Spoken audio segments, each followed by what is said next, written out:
هلا السلام عليكم يا يري بنانك قبوبا كتيرا wax ka jira haba yaraatee ma jirto sababtoo ah ololaha Febraayo Nilis Furniture markaad aragtaan qorraxda gurigiina ayay dul taagnaanaysaa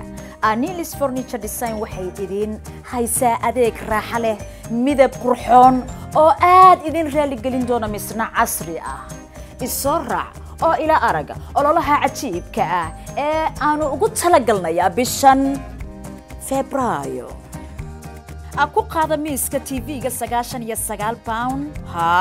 99 pound oo kaliya sidoo kale waxaad 99 ku qaadan karaysaa 6 kursi hadaad qaadato miiska qadada